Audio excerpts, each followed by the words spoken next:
اللهم صل وسلم وبارك عليه. صلى الله على محمد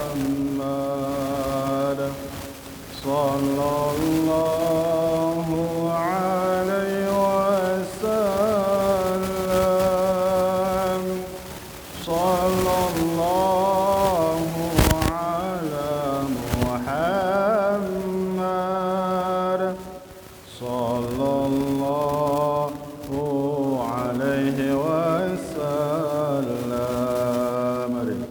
صلى الله على محمد صلى الله عليه وسلم. صلى الله على محمد صلى الله عليه وسلم.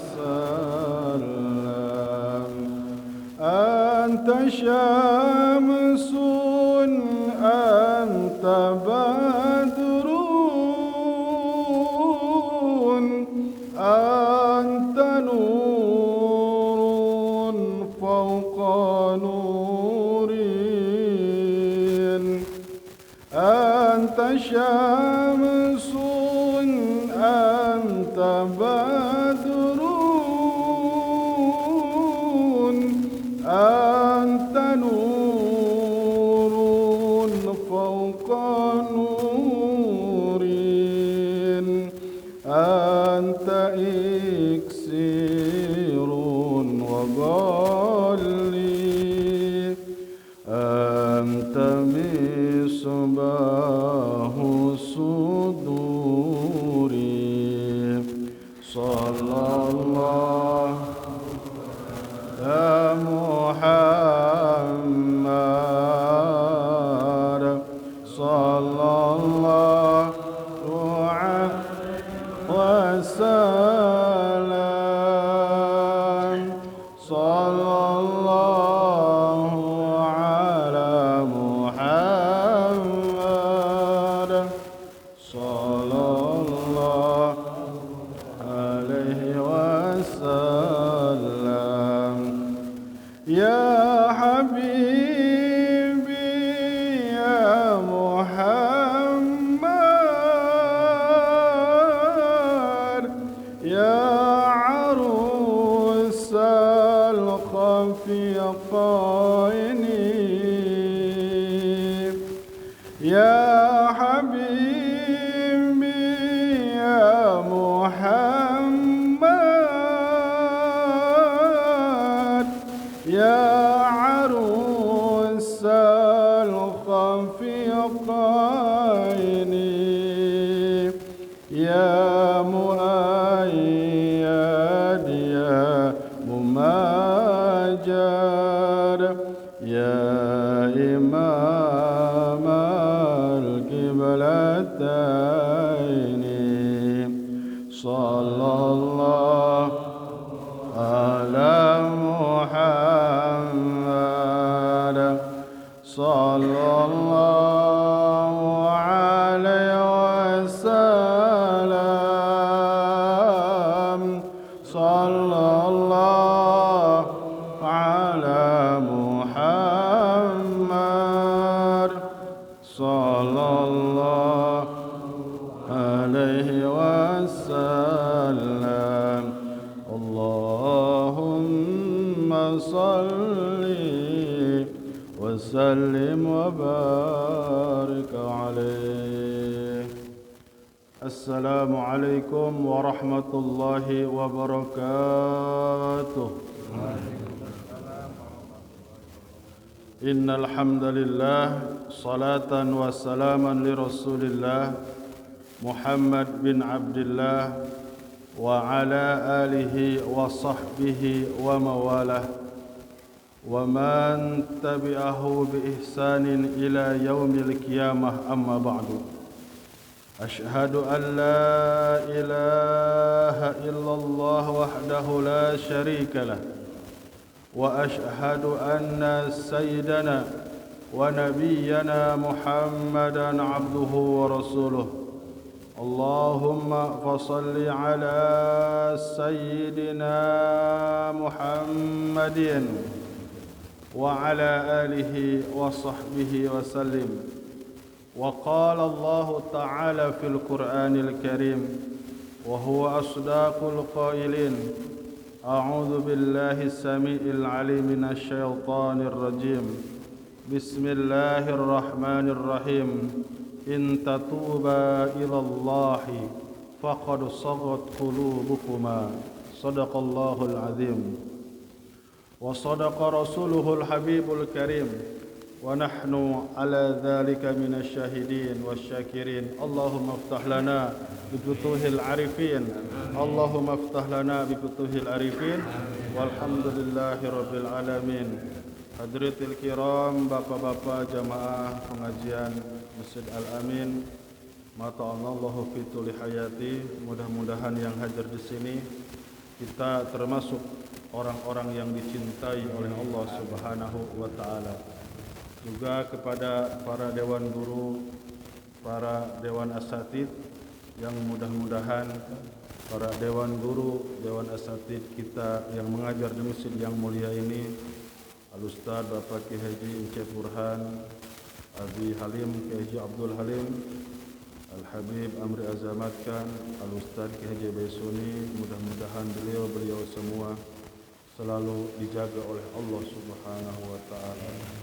Nur cahaya ilmu yang diberikan kepada kita, mudah-mudahan itu pun nanti akan berlanjut ketika nanti kita dipertemukan oleh Allah Subhanahu wa taala di tempat yang tidak ada manfaat harta dan anak-anak kecuali amal-amalan kita. Maka beruntung sekali ketika ada orang-orang yang memang amalannya tidak sehebat orang-orang dulu, namun pada waktu hidup di dunianya banyak berteman dengan para alim ulama, banyak berteman dengan orang-orang soleh. Insyaallah suatu kelak nanti kita akan dibawa ke dalam gerbong-gerbong mereka daripada mendapatkan syafaat baginda Rasulullah sallallahu alaihi wasallam. Hadirin yang dimuliakan oleh Allah Subhanahu wa taala, juga kita tak lupa pula kepada pengurus masjid, ketua DKM dan jajarannya yang mudah-mudahan senantiasa ada dalam lindungan Allah Subhanahu wa taala. Maka insyaallah di sini ternyata bab tentang muasyarah bil ma'ruf itu sangat banyak dan panjang pembahasannya. Saya bawakan kitab Ihya Ulumuddin sesuai temanya sesuai firman Allah tadi, in tatuba ilallahi faqad sagat qulubukuma. In tatuba, jika engkau bertobat wahai Siti Hafsah, wahai Siti Aisyah. Ini mutasniyah mukhatabah muannasah kepada dua orang yang diajak bicaranya. In tatuba, jika engkau wahai Siti Aisyah dan Siti Hafsah. Siti Aisyah itu anaknya Sayyidina Abu Bakar Siddiq, Siti Hafsah itu putrinya Sayyidina Umar bin Khattab. Apa lanjutan ayatnya? Ilallahi, tobat kepada Allah, faqad sagat, maka sungguh-sungguh qulubukuma, hati kalian akan condong. Faqad sagat qulubukuma, hati kalian akan condong dalam artian takut kepada Allah dengan merahasiakan. Ini memang ayat ini ada sejarahnya. Sejarahnya di dalam surat At-Tahrim ayat pertama. Ya Allah tegur baginda Rasul. Kita bacakan dulu ayatnya. Ya ayyuhan nabiyyu lima tuharrimu ma ahallallahu laka. Terus ahallallahu laka tabtagi mardata azwaji. Jadi ini asbabun nuzulnya ketika baginda Rasulullah sallallahu alaihi wasallam diberi hadiah seorang budak belian yang memang sebetulnya sudah dimerdekakan oleh Raja Maukis. Siapa Raja Maukis? Raja Maukis itu orang raja dari daerah Mesir yang mendapat surat daripada baginda Rasulullah sallallahu alaihi wasallam. Raja Maukis itu tidak masuk Islam, tapi senang dengan baginda Rasul, cinta dengan baginda Rasul. Jadi banyak orang-orang kafir yang cinta terhadap figur orang Islam, tapi karena hidayah belum masuk, akhirnya Raja Maukis ini memberikan hadiah.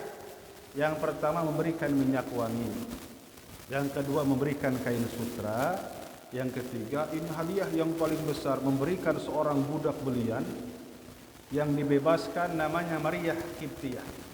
Yang Maryah Qibtiyah ini akhirnya dinikahi oleh baginda Rasulullah SAW. Suatu ketika baginda Rasul pun mengajak Siti Maryah Qibtiyah ke rumah kediaman Siti Hafsah. Kebetulan waktu itu Siti Hafsah sedang tidak ada. Maka tidurlah baginda Rasul dengan Siti Maryah Qibtiyah di kamar Siti Hafsah. Ini menarik, ini sambungan intatuba ilallahi faqad sadaqtu. Maka setelah tidur baginda Rasul bergaul seperti halnya suami istri, maka datanglah Siti Hafsah. Aduh, baginda Rasul panik. Aduh, ini menarik sekali dalam hal itu soalnya. Siti Hafsah datang, Siti Hafsah bengong aja. Siti Hafsah bengong, baginda Rasul panik. Semalam saya baca ayat, ada pengen nangis, ada pengen senyum. Panik. Akhirnya baginda Rasul karena saking panik-paniknya, sebab ini Siti Hafsah nangis, sedih, kaget. Ini siapa katanya? Kebayanglah Pak Haji Oon, Pak Haji Rio, saya, Kang Haji Masdar. Ada perempuan baru kita nikahi ceritanya, nikah masal nih ceritanya kita nih. Terus karena kita tahu istri kita ceritanya liburan ke luar negeri, ternyata nggak jadi. Pas balik, ini siapa nah gitu ya? Kira-kira istri kita sedih nggak? Tahu-tahu kita punya istri muda dibawa ke rumah kita, coba. Itu bukan retak lagi hatinya ya, belah empat itu. Nah, Siti Hafsah seperti itu, nangis. Baginda Rasul panik. Aduh, gimana katanya? Panik, nggak ngasih tahu bahwa sudah menikahi Siti Maryah Qibtiyah. Nangis. Akhirnya dengan istihad baginda Rasul. Kalau ini dengan istihad baginda Rasul tanpa melalui perintah wahyu. Apa akhirnya? Kata baginda Rasul, wahai Hafsah, sesungguhnya hari ini aku talak. Langsung ditalak. Hari ini aku talak Maryah Qibtiyah dan aku haram untuk menggauli Maryah Qibtiyah.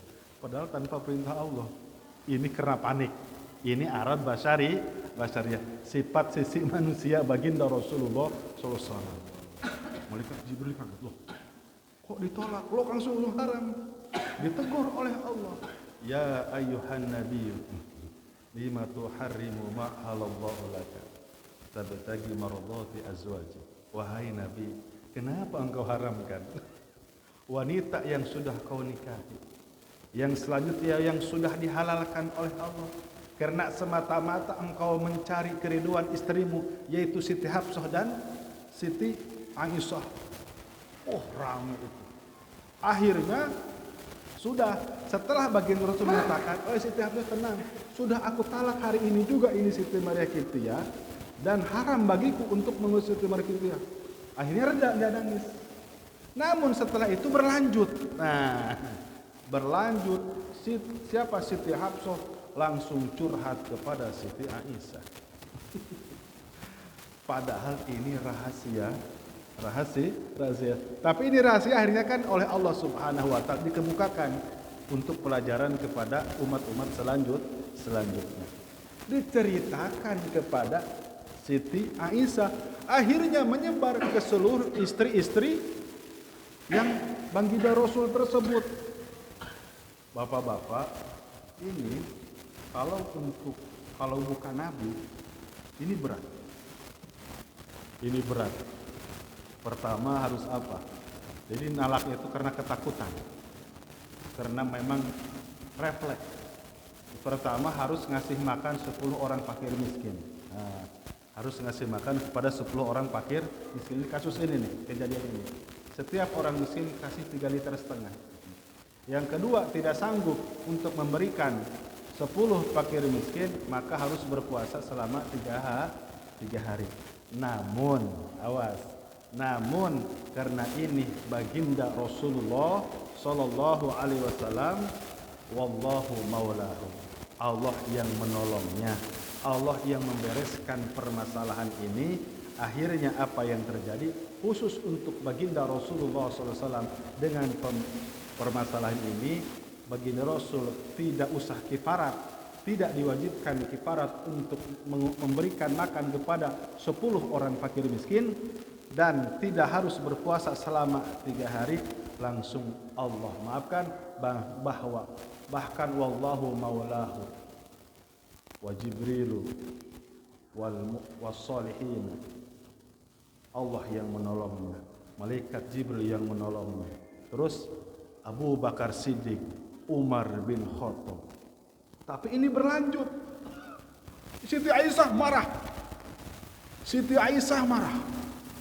Maka ini bagaimana kemarahan Siti Aisyah, saya bacakan daripada hadis Fa'li baginda Rasulullah sallallahu alaihi wasallam. Cuman memang di sini tidak disebutkan seperti apa marahnya. Namun ketika Siti Aisyah benar-benar marah kepada baginda Rasulullah sallallahu alaihi wasallam, itu datang Abu Bakar Siddiq untuk menyelesaikan permasalahan. Apa yang terjadi? Begini. Kata baginda Rasul, ini datang Siti apa? Datang Abu Bakar Siddiq. Ketika datang Abu Bakar Siddiq, maka baginda Rasul menawarkan. Ini Abu Bakar Siddiq datang mertua. Jadi memang pelik Pak ya, Nabi juga kerepotan nih kalau sama istrinya, betul gak? Apalagi warasatul ambiyanya ya, apalagi ustaz-ustaznya gitu kan, betul. Apalagi kita semua ya. Ini bagian Rasul agak kerepotan menghadapi dua ini, Siti Hafsah dan Siti Aisyah, agak strong ini. Kalau Siti Hafsah memang ngalah ka bapana menurut Sayyidina Umar. Kalau Siti Aisyah memang agak banyak bicara. Kata bagian Rasul, udah begini aja ini. Takallamina au atakallami, saya yang bicara duluan atau engkau? Nah, engkau yang bicara dulu atau ke saya ini? Maka kata Siti Aisyah, bal takallama anta wala taqul ilah qaum. Ini lagi berantem. Ya Rasulullah, udah engkau aja yang bicara, sebab pembicaraanmu tidak ada kecuali semua pembicaraanmu itu benar. Baik. Nah, ini tidak disampaikan pembicaraan seperti apa, namun apa yang terjadi, faqala laha Rasulullah sallallahu alaihi wasallam, pas Siti Aisyah ngomong begini, kamu aja yang bicara. Itu oleh Abu Bakar langsung dipegang ininya mulutnya. Jadi mertua bela mantu, jarang-jarang ya. Biasanya kalau istri curhat sama ibunya, yang dibela mantunya atau istrinya? Istrinya pasti. Yang dibela anaknya. Itu kalau Abu Bakar enggak, yang dibela adalah baginda Rasulullah sallallahu alaihi wasallam. Pas ngomong gitu kaget. Jadi mungkin agak kurang sopan. Bahasanya udah aja engkau yang ngomong, engkau kan nabi. Waduh, bahasanya gitu. Nabi itu enggak ada salahnya. Ini bahasa kesal. Langsung falatoma. Ditutup mulutnya, ya adiyya nafsiha. Nafsu. Hai musuh, wahai nafsu yang menggerogoti jiwamu. Jadi ini omongan nafsu, Siti Aisyah ngomong gitu. Akhirnya apa yang terjadi? Fastajarat Rasulullah sallallahu alaihi wasallam wa qa'adat khalafa dhahrihi. Akhirnya Siti Aisyah itu langsung jalan ke belakang baginda Rasul. Jalan, dia duduk aja ya, orang masih kecil kan Siti Aisyah itu. Ketika dinikahi umur 9 tahun. Kebayang kan? Waktu baginda Rasulullah SAW wafat, Siti Aisyah itu umur 18 tahun. Ini umur 15 tahun wajar ya. Akhirnya jalan ke belakang ini. Faqala lahu Nabi sallallahu alaihi wasallam, lam nada'aka lihada wala aradna minka hada. Sebetulnya saya tidak mau mengajak engkau dalam situasi seperti ini. dan aku pun tidak mengharapkan situasi seperti ini. Maksudnya ini nggak pengen kayak gini saya juga, kata baginda Rasul, nggak pengen ribut kayak gini, nggak pengen lama-lama. Akhirnya apa yang terjadi? Waqalat lahu marratan fil kalami godobat indahu, masih marah. Ketika baginda Rasul ngomong begitu, bicara begitu, Siti Aisyah marah. Apa omongan marahnya? Anta ladzi taz'amu annaka nabiyullah. Ya wajar engkau bicara seperti itu, memang engkau menyangka engkau nabi Allah dan engkau meyakini bahwa engkau nabi Allah. Apa yang kau katakan itu semuanya benar. Aduh, itu kalimat apa? Kalimat marah. Terus marah gak baginda Rasul? Fatabassama Rasulullah sallallahu alaihi wasallam. Baginda Rasul senyum. Oh, berarti ini kalau istri kita marah kita harus senyum. Betul gak? Contoh Rasul, jangan dimarahin lagi. Sebab Siti Aisyah setiap kali marah senyum gak apa-apa. Apalagi ketahuan istri yang ketahuan kita nikah lagi, senyum tuh untuk mereda situasi gawat. Padahal mah senyum aja. Itu tuh caranya. Istri marah apapun senyum. Masya Allah. Gak apa-apa, senyum aja terus. Yang selanjutnya, wahtamala dzalika hilman wa kirman. Itulah baginda Rasulullah. Hilman itu mudah memaafkan kesalahan-kesalahan orang lain. Walaupun ini Siti Aisyah ngomong apapun, baginda Rasul itu tetap senyum. Makanya sering Siti Aisyah itu ngomong gini, ya Rasulullah, aku ini seperti anakmu. Kau anggap apa anak? Kau anggap apa aku? Padahal aku adalah istrimu. Itu sebab ketika itu baginda Rasul menceritakan kebaikan-kebaikan Siti Khadijah. Marah lagi Siti Aisyah. Siti Aisyah itu cerdas, pencemburu, kritikus. Tapi baginda Rasul senang. Karena apa? Sudah mendapatkan label radhiyallahu anha. Orang yang mendapat ridhonya Allah. Kalau orang mendapat ridhonya Allah, udah lagu kayak gimana juga tetap itu Allah ridho. Nah selanjutnya, akhirnya kenapa baginda Rasul ditanya, ya Rasulullah, kenapa engkau senyum? Kata Siti Aisyah, padahal aku marah, kenapa engkau senyum? Maka dijawab oleh baginda Rasul, inni la'arifu ghadabaka min ridhaka. Sesungguhnya aku tahu marahmu hanya di lisanmu saja, tapi di dalam hatimu engkau sangat mencintaiku. Nanti gitu ya, Pak John, Pak Jerio, saya, semuanya. Kalau istri kita marah, aku tahu engkau marah, engkau melotot, tapi aku yakin kenapa engkau marah? Tidak ada yang paling engkau butuhkan di dunia ini kecuali aku. Keren gak itu? Padahal mah kedap biasa. Subhanallah. Gitu bapak-bapak, kita mah harus ngalah aja sama istri kita. Kan kita mah nggak ngelahirin, betul nggak? Kita enggak ngerti. Jadi memang banyak perempuan itu, subhanallah, dia pengen tahajud waktu bayi, anaknya masih bayi, tapi jatah tahajudnya diambil anak kita. Jadi kita sudah banyak ngalah. Senyum aja. Kan nanti jadi ratu bidadari, insyaallah. Baik. Yang selanjutnya, wa kaifa ta'rifu, Siti Aisyah baru curhat. Kenapa engkau mengetahui bahwa aku sangat mencintaimu walaupun lisanku marah? Kata baginda Rasul, idza raditi qulta la wa ilaha Muhammadin. Dari tadi engkau marah, tapi engkau tidak lepas mengatakan ya Muhammad, ya Rasulullah, ya Rasulullah, ya Rasulullah. Dan aku perhatikan kau menggunakan kalimat la, tidak ada Tuhan selain Allah, wa ilaha Muhammadin, dan Tuhan Nabi Muhammad adalah Allah. Jadi Siti Aisyah walaupun marah tetap menggunakan la ilaha illallah Muhammadur Rasulullah. Marah lagi, jadi tetap menggunakan kalimat ini. Subhanallah. Kenapa? Wa idza ghadibti, ketika hatimu benci kepadaku, kamu tidak mungkin mengatakan namaku, pasti engkau mengatakan la ilaha illallah wa Ibrahim Rasulullah. Jadi bapak-bapak, jadi ternyata baginda Rasul ngasih bocoran, semarah-marahnya istri kita, tapi di dalam lisannya masih menyebutkan nama kita. Bapak, Pak Haji Anton, wah, berarti memang itu masih cinta. Nggak nyebutin nama lain gitu. Aman itu, Pak. Kalau misalkan ketika istri kita marah masih menggunakan Bapak Haji Anwar, berarti memang hatinya masih mencintai kita. Jadi aman.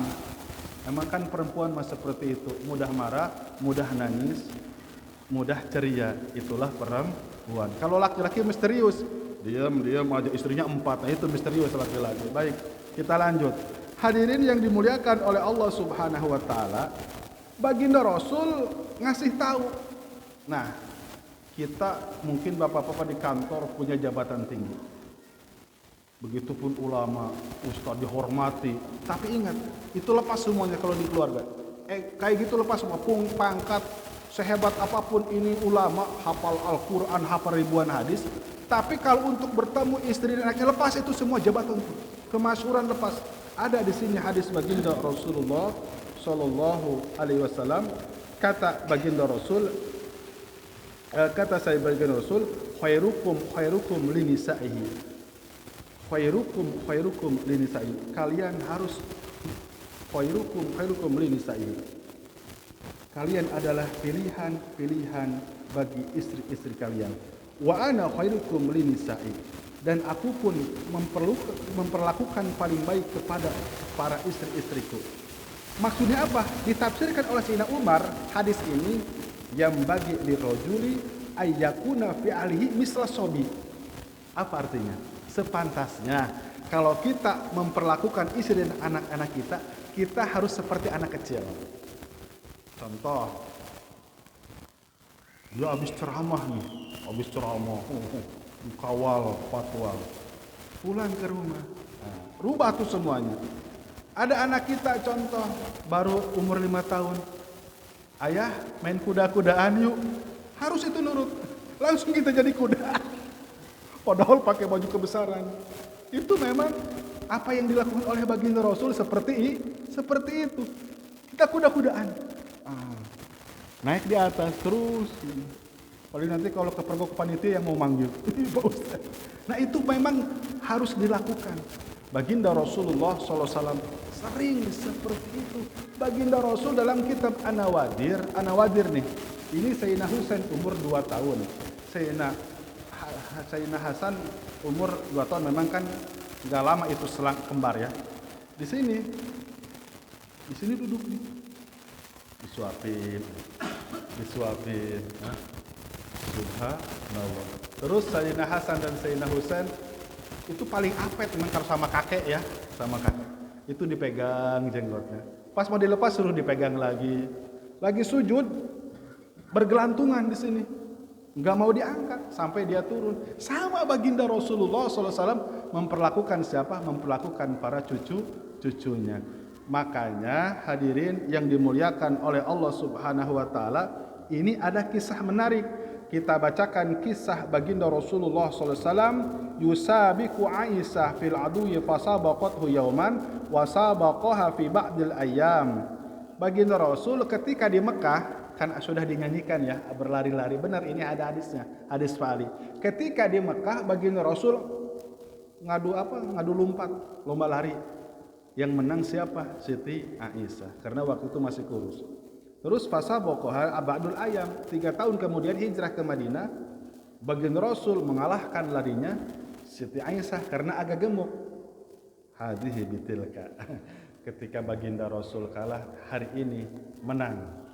Tapi ketika di Madinah, baginda Rasul masih ingat, kita lomba lari lagi yuk.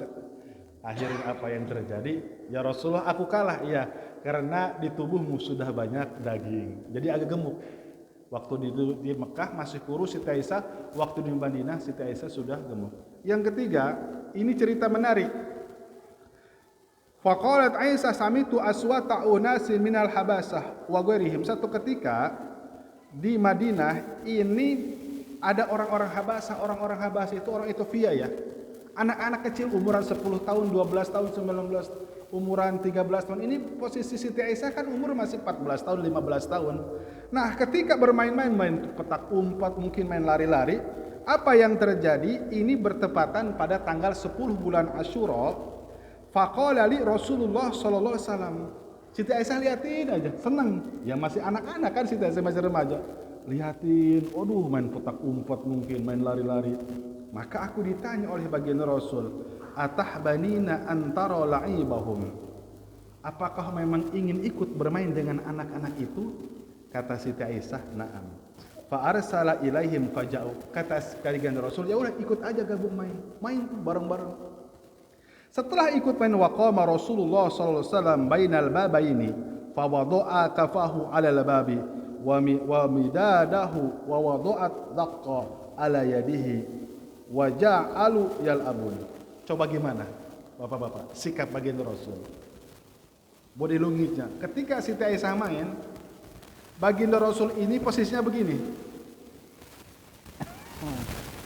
Daqani. Wa wada'at daqani fi yadi. Begini. Dilihatin terus coba. Tangannya dipanjangkan, itu Siti Aisyah saking cintanya mencontohkan. Aku memperhatikan ketika aku bermain-main, maka baginda Rasul memanjangkan tangannya dan langsung menempelkan dagu di tangannya. Dagu ya? Lihatin, subhanallah. Jadi bapak-bapak, kalau istri kita pengen main ya izinkan. Ayah pengen ke Janggelen, pengen naik kolecer. Apa kolecer? Korsel. Bukan Korea Selatan. Korsel itu apa? Yang komedi putar. Nah, ajak, gak apa-apa. Karena baginda Rasul pun seperti itu. Ya antar, ya. Hiburan, healing. Jadi ternyata ada kata Sayyidina Ali, healing itu boleh. Healing itu apa? Refreshing, ya. Healing itu boleh, healing itu refreshing karena dulu Rasulullah SAW dengan istri-istrinya pun ada refreshingnya, ada healingnya. Tapi jangan tiap hari ya. Jangan tiap hari healing. Ini mah healing tiap hari. Pariwisata tiap hari enggak. Tetap kita sibukkan dengan tugas-tugas pokok kita. Yang selanjutnya, wahum yal'abun wa ja'ala Rasulullah SAW hasbuka. Sudah cukup. Ini Siti Aisyah masih main. Aduh, wahai Siti Aisyah cukup. Masih main lagi. Akhirnya, ya Aisyah, ya Habibi, hasbuka. Disebut itu namanya. Ketika ya Aisyah, tadinya kan hasbuki, masih main, hasbuki, masih main, hasbuki, udah 3 kali, baru ya Aisyah, ya Habibi, wahai Aisyah, wahai kekasihku, cukup sudah. Baru setelah itu selesai. Jadi bapak-bapak, kita pun memang harus ada. Kalau kita gimana? Mah, udah belum? Gimana sih ayah? Kita yang kalah kayaknya ya. Kita harus sabar. Itu ibu-ibu biasanya kalau belanja lama ya, belanjanya mah paling berapa ya, tapi milihnya kan dari ujung ke sana, ujung barat, ujung timur, semua klaster itu dimasukin. Nah, jadi intinya apa? Itu sunnah ternyata. Kita ngantar belanja, ngantar healing, ngantar main, ngantar kemana sama istri kita, itu memang sunnah baginda Rasulullah SAW. Yang selanjutnya, baik, di sini ada peringatan. Ini warning nih. Warning. Ista'idu anil fawatir salas. Kalian harus minta perlindungan kepada Allah daripada 3 kategori wanita ini. Yang pertama, apa? Wa'udda minhumul mar'ah fa innahal musyayyibah qabla syayb. Kalian harus minta perlindungan kepada Allah. Sesungguhnya jika kalian mempertahankan rumah tangga ini, maka rambut kalian akan beruban sebelum waktunya beruban. Wah, ini kalimat tinggi. Ini kalimat pakai bahasa isyarat. Maksudnya apa? Kamu jangan mempertahankan wanita ini. Kalau kamu mempertahankan istrimu model kayak gini, kamu akan beruban belum waktunya beruban. Masih umur 30 tahun udah beruban.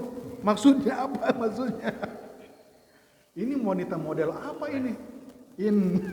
Inda kholta 'alaiha sabarta. Tiap hari kamu dimarahi. Tiap hari dimarahi. Itu tapi ada yang mempertahankan. Imam Rafi'i ada itu. Tiap hari dimarahi, ditakolin centong nasa. Tapi santrinya ada 100.000 ulama Baghdad, Imam Rafi'i. Dalam kitab Mukhtasar Imam Rafi'i, ulama besar wali kutub. Tiap hari dimarahin, itu wali ya. Nah, makanya ini terserah mau misalkan pengen jadi wali ya pertahanin gitu ya. Tapi ini nggak boleh ini. Inda kholtaha 'alaiha sabatka. Setiap kamu di rumah dimarahin. Wa in gibta, nah ini yang masalahnya nih, keduanya nih. Wa in gibta anha khonataka. Ini sebetulnya yang nggak boleh mempertahankan. Ketika kamu sedang tidak ada di rumah, istri kamu mengkhianati, selingkuh maksudnya. Nah itu sebetulnya yang tidak boleh dipertahankan. Boleh kalau misalkan indah khalta alaiha sabatka, setiap hari marahi tapi dia setia, itu boleh dipertahankan. Tapi yang jadi masalah ini, yang jadi masalah in kita anak khonataka, udah setiap ketemu dimarahin, tapi ketika kita tidak ada dia selingkuh. Nah itu cepat-cepat harus diceraikan, diceraikan. Audu itu sudah minta perlindungan, talak 3 aja langsung. Ini pengkhianat. Sebab ada dulu istri Nabi itu fakhadatahuma. Ada 2 istri Nabi pengkhianat. Siapa? Siti Wa'ilah, yang kedua Siti Wahilah. Siapa Siti Wa'ilah? Siti Wa'ilah yang menghalang-halangi, yang mengganggu dakwahnya Nabi Nuh alaihissalam. 900 tahun diganggu, coba. Pengkhianat. Yang kedua Siti Wahilah yang mendukung LGBT. Siapa wanita yang mendukung LGBT pertama kali? Adalah istri Nabi Lut alaihissalam. Batin. Jadi kata Nabi Lut, wahai istriku jangan dikasih tahu. Jadi ada 2 malaikat. Memang waktu Isya datangnya sampai jam 12, 2 malaikat ganteng mau ngasih kabar nanti subuh mau disiksa ini kamu, sepet abang bawa. Akhirnya apa yang terjadi? Kata itu Siti Wahilah, wahai para kaumku, ini ada barang baru. Jadi ini yang ngasih tahu kalau ada laki-laki ganteng, ini istri Nabi Lut yang ngasih tahu. Akhirnya datang, bahkan dikatakan dalam kitab sudah buka celana di jalan. Itu coba bayangkan. Akhirnya pas datang, wah sudah penuh tuh, terkepung nih. Wanita pengkhianat nih, contohnya. Kata kaum Nabi Lut, kata kaum Sodom namanya, wahai Lut itu keluarkan 2 laki-laki. Kalau tidak dikeluarkan kedua laki-laki, aku akan bunuh engkau. Coba sampai seperti itu. Udah panik. Kata siapa? Kata malaikat, tenang wahai Lut. Kami ini malaikat. Kami ini malaikat. Kamu sudah sekarang pergi dari kampung ini. Alaysusofu biqorib. Ini sudah jam 3. Cepat keluar. Aku akan hancurkan ini kampung. Maka 2 malaikat pun hilang. Dibawa para putri-putrinya. Maka di situ dihancurkan. Asbab siapa? Fakhadatahuma.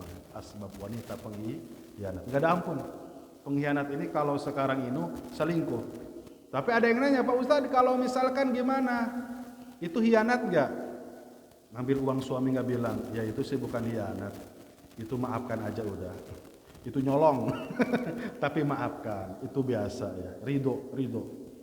Ngambil berapa, tapi memang istri yang sholah itu biasanya, ayah ini saya nemu uang 1 juta, oh ambil aja. Waduh, sering-sering aja ketemu. Maksud khianat di sini dia mencintai laki-laki lain, itu harus diceraikan. Baik, yang selanjutnya hadirin yang dimuliakan oleh Allah Subhanahu wa taala, yang selanjutnya inna kunna yakni in sarakun abakira anak kotobi.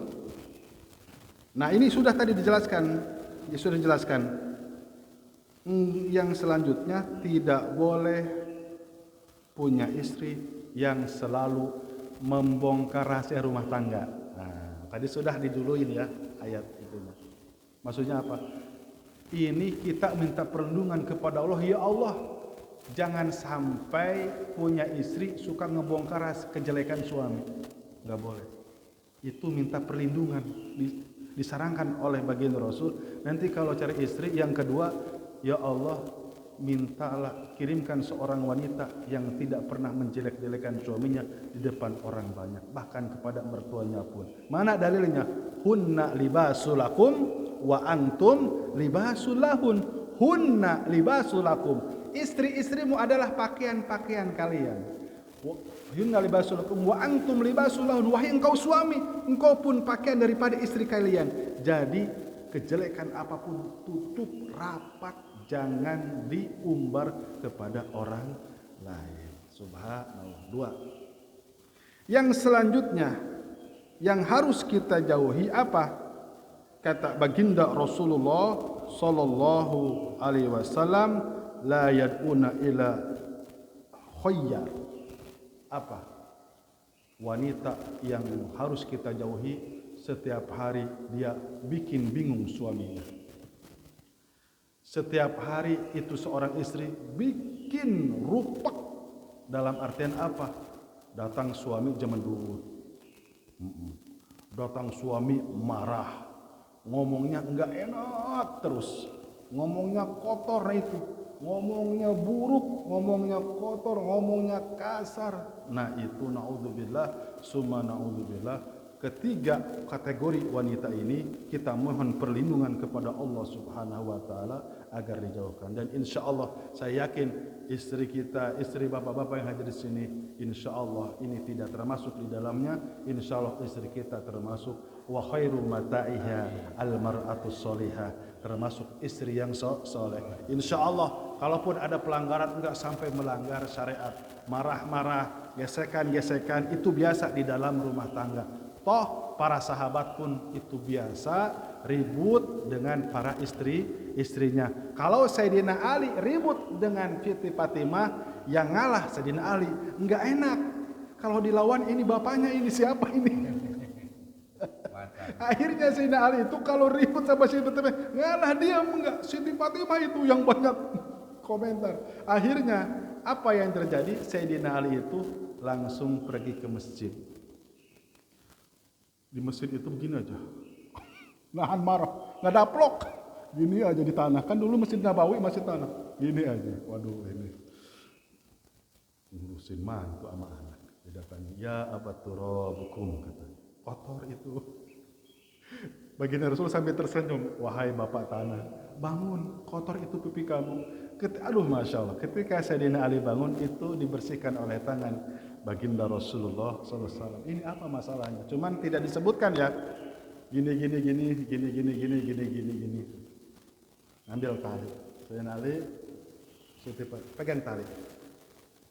Kalau kedua-duanya menarik, kalian cerai. Kata Baginda Rasul. Kalau Siti Fatimah narik, Sayyidina Ali narik, udah tuh cerai, udah. Tapi kalau ada salah satu yang ngalah, mengulurkan ini tali, itu Baginda Rasul patonah ya. Simpel aja untuk beresin masalah. Kalau ada yang satu ngulurin tali, yang satu narik, berarti langgeng pernikahan kalian. Maka yang narik siapa? Yang narik adalah Sayyidina Ali. Ditarik maka Siti Fatimah mengalah. Berarti Siti Fatimah masih cinta berat sama Sayyidina Ali. Akhirnya langgeng sampai wafatnya. Jadi gitu bapak-bapak, kalau ada yang ribut rumah tangga, kasih tali aja tambang. Aduh tambang. Nah itu cara patonah membereskan bagaimana hiruk pikuk rumah tangga. Baik. Yang selanjutnya hadirin yang terakhir, jamaah yang dimuliakan oleh Allah Subhanahu wa taala. Nah, ini bagi suami khusus. Ta'isa abdu zauzah. Apa celaka seorang suami jadi budak istrinya? Waduh. Orang Indonesia banget ini ya. Maksudnya apa? Wa inna ma qala dzalika li'annahu idza ata'aha fi hawaha fa huwa abduha wa qad ta'isa. Maksudnya begini. Siapa seorang suami yang celaka, yang menjadi hamba, yang menjadi budak seperti karyawan daripada istrinya, ini maksudnya wa inna ma qala dzalika, dapat dipastikan baginda Rasul mengatakan seperti itu li'annahu idza ata'aha fi hawaha. Seorang istri yang mengumbar hawa nafsunya tapi diikuti oleh suaminya. Ayah pengen mobil lagi, diikuti hawa tuh. Awas. Aku bosan ayah ini mobil ini terus tambah lagi ada mobilnya 2. Diikuti beli sampai dia apa? Maksudnya sampai dia repot. Ayah nuntut, maksudnya apa? Hawa itu seorang istri nuntut di luar kemampuan suami. Itu aja deh. Simpelnya ya. Seorang istri, awas, seorang istri nuntut di luar kemampuan suami. Mohon maaf, sudah rahasia umum. Kenapa itu pejabat-pejabat korupsi? Pas hasil survei rata-rata tekanan daripada istrinya. Padahal gajinya sudah cukup. Di daerah aja saya nanya, itu sama anggota dewan, itu bersih sama tek-tek banget 50 juta. Tring aja ditransfer. Gaji pokok ini kan berbentuk uang semua biasanya. Itu ada yang 45 juta, ada yang 50 juta. Jeprut aja. Itu segitu sebulan, masih banyak yang korupsi. Alasannya apa? Di sini ada jawabannya, ata'aha fi hawaha. karena mengikuti hawa nafsu istrinya. Naudzubillah, summa naudzubillah. Gaji segitu. Padahal bapak-bapak itu yang korupsi miliaran, itu gajinya sudah lebih daripada layak. Kenapa? Itu rata-rata 80% tekanan daripada istri. Itu kenapa? Gaya hidup, betul gak? Sekarang jelas gak bapak-bapak? Kita langsung ke situ aja. Beli tas apa? Hermes. Allahu Akbar. Tas yang 50.000 juga banyak di Pemda, betul? Sepatu yang 200 juta, saya baru tahu ada sepatu 200 juta. Allahu Akbar. Diinjak lagi ya. Coba itu apa? Gaya hidup hawa itu seorang wanita yang mementingkan gaya hidup. Makanya jangan, kalau punya anak jangan nikah sama artis. Riwuh. Ya. Apalagi ustadz nikah sama Astrid. Aduh, habis itu. Jangan. Mudah-mudahan ada manfaatnya. Mohon maaf atas segala kesalahan dan kekurangan. Yang terakhir, kenapa rumah tangga kita langgeng? Kenapa sampai hari ini kita langgeng rumah tangga? Bukan karena cinta atau apa, tapi karena agama. Ya, karena apa? Karena agama. Di dalam hadis kita bacakan, di dalam hadis baginda Rasulullah Sallallahu Alaihi Wasallam, jadi jelas, ya, jadi jelas bahwa yang melanggengkan rumah tangga itu apa? Yang pertama, didiklah istri dengan agama. Yang kedua, seorang suami harus banyak mengalah daripada istri. Yang ketiga, penuhi hak-hak daripada istri. Kasih wamat amuhu, kasih rumah, kasih pakaian, kasih rumah, kasih pakaian, kasih makan. Terus apalagi dalam artian seorang hak suami terhadap istri mendidik dengan agama. Itu. Yang selanjutnya, bagaimana hak istri kepada suami? Cukup atau Allah, taat kepada Allah, wa ta'a Rasul, taat kepada Rasul, terus menjaga kehormatan suami, menjaga kehormatan dirinya sendiri, kehormatan dirinya dari mulai ujung rambut sampai ujung kaki, terus apalagi menjaga kehormatan harta suami. Jadi dulu ada namanya muti'ah. Muti'ah itu siapa? Suaminya adalah sahabat baginda Rasulullah sallallahu alaihi wasallam. Datang Siti Fatimah kepada Muti'ah. Padahal Sayyidina Hasan Husain umurnya baru 5 tahun. Assalamualaikum. Waalaikumsalam. Itu kepalanya yang keluar. Saya mau bertamu, diutus oleh Rasulullah.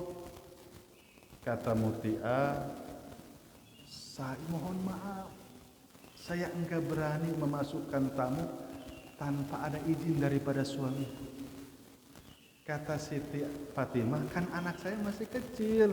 Iya, saya tahu Sayyidina Husain dan Hasan ini masih kecil, tapi saya belum ada izin daripada suami. Coba. Suaminya kerja di kebun, suami Muti'ah. 2, kesolehan Siti Muti'ah. Kalau nyuguhin makanan nih, ada pecut. Mudah-mudahan ya. Waduh, cakap itu. Ada pecut. Apa maksudnya? Wahai suamiku, jika di tengah perjalanan, dalam artian jika di tengah-tengah engkau menikmati makananku, hasil masakku, kalau tidak enak, tolong pukul aku dengan pecut ini. Contoh keasinan. Itu solehnya Siti Muti'ah seperti itu. Pernah satu ketika 1 bulan jangan keluar rumah, 2 bulan ya nggak keluar rumah. Itu saking patuh-patuhnya. Jadi pecut, jadi contoh kalau nggak enak, pukul. Ya nggak mungkin. Ini saking apa? Saking hormat terhadap seorang suami. Makanya Siti Muti'ah termasuk wanita al-mubasysyaru bil jannah, termasuk wanita yang dijamin masuk surganya Allah Subhanahu wa taala. Mudah-mudahan Bapak-bapak ya, kita ini nanti di akhirat nih lebih banyak orang yang terpisah. Lebih banyak orang yang terpisah anaknya, istri dan suaminya lebih banyak daripada barang-barang ke surganya Bapak-bapak.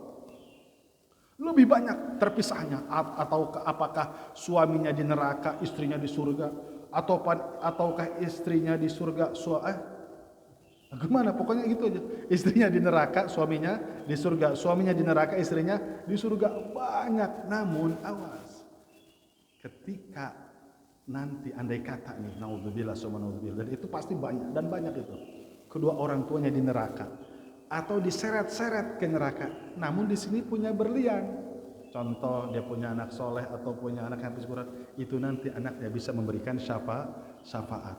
Tapi awas, kalau anak ke neraka, ini jangan sampai salah paham dalam kitab Riyadhus Shalihin bab syafaat. Kalau anaknya ke neraka, bapaknya ke surga, itu dalam hadis riwayat nggak bisa nolong, kecuali ada anaknya yang hafal Quran, anaknya rajin ibadah, namun dia durhaka kepada orang tua. Tapi baginda Rasul sayang, ini orang soleh, kenapa ke neraka? Dalam bab syafaat ada satu kasus, tapi dulu pernah mencaci maki ibunya, pernah ngusir ibunya gara-gara istrinya. Tapi baginda Rasul sayang, makanya baginda Rasul minta, ya Rob, tolong jangan bikin panas ini, sebab ini ada Al-Quran di dalamnya. Jangan kau bakar, kau masukkan ke dalam neraka, tapi jangan membakar tubuhnya. Punya kasus besar melawan kepada orang tuanya. Kecuali ini, itu juga dipaksa terus di lobi, akhirnya ridho, itu anaknya keluar dari neraka. Subhanallah. Nanti bapak-bapak banyak ditanya, ke surga pengen ketemu siapa? Tingkatan yang paling tinggi ke surga, saya pengen melihat Allah Subhanahu wa taala. Wujuhu yauma idzina dzirah, dhahikatu mustabsyirah. Dua, ditanya ada nanti. Kamu ke surga pengen ketemu siapa? Saya pengen ketemu baginda Rasulullah sallallahu alaihi wasallam. Kamu ke surga pengen ketemu siapa? Saya waktu di dunia jarang ketemu orang tua. Saya di surga pengen ketemu kedua orang tua saya. Insya Allah yang orang tuanya sudah meninggal duluan, insya Allah nanti kelak kita dipertemukan di surganya Allah Subhanahu wa ta'ala. Itu saja yang bisa saya sampaikan. Mohon maaf atas segala kesalahan dan kekurangan. Kita tutup dengan kifarat majlis. Subhanallah wa bihamdihi, subhanakallahumma wa bihamdika, asyhadu an la ilaha illa anta, astaghfiruka wa atubu ilaik. Assalamualaikum warahmatullahi wabarakatuh.